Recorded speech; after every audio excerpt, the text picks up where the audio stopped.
honored guests, Kapitan Hill and Mami Rose, our district supervisor, Ma'am Agnes R. Reyes, our school principal, Ma'am Susan R. de Guzman, parents, my fellow graduates, everyone, and especially our guest speaker, Sir Joel C. Pablo.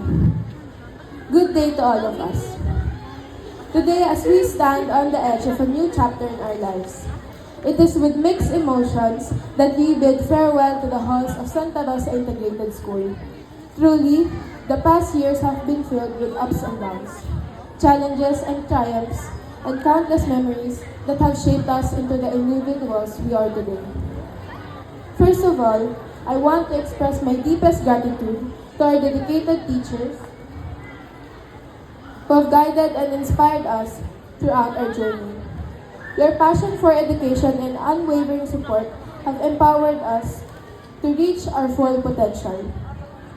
Marami pong salamat sa pagtayo bilang mga pangalawa naming magulang. Sisiguraduhin po namin na lagi naming bitbit ang lahat ng aral na itinuring ninyo mapaloob o labas ng paaralan. To our parents and families, thank you for your unwavering love and support. Your efforts and sacrifices have not gone unnoticed. We appreciate everything that you do for us, and we are forever grateful for all the opportunities you have provided us. Maraming salamat po sa lahat ng sakripisyo ninyo para sa amin. At para po sa ibang mga magulang na nagtatrabaho sa malayo, tulad po ng mami ko. Alam ko pong mahirap na lumayo at harapin ang araw-araw na hindi palaging kumpleto. Pero tinitiis niyo po ang lahat para maibigay ang lahat ng pangangailangan namin. Maraming salamat po sa aming mga magulang. Para sa inyo po lahat ng karangalang nakamit namin. At syempre para sa mga lolo't lola, marami pong salamat sa walang sawang pagsuporta at pag-aalaga sa amin. Salamat po sa pagtayo bilang aming mga magulang sa mga oras na hindi namin sila kasama. To my fellow graduates, congratulations! We have worked tirelessly to reach this moment and our perseverance has paid off. Now, as we step into the unknown future, may we embrace things with courage and determination. Bitbitin natin ang lahat ng aral at karanasang natutunan natin sa bawat sulok ng paaralang ito.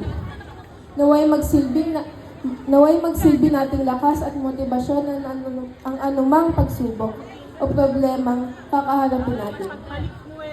Many will be missed as I leave the gates of the school, lalo na yung mga chismisan at daldalan naming mga magkakaklase. At syempre, yung dami ng mga oportunidad na nabigay sa akin and those who are behind it.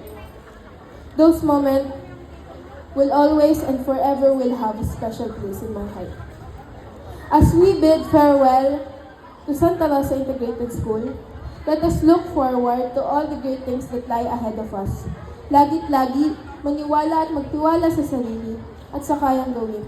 Huwag tayong huminto sa pagpapayabong ng sarili dahil tunay na tayong kabataang Pilipino ang instrumento para sa matatag na kinabukasan ng bansang Pilipinas.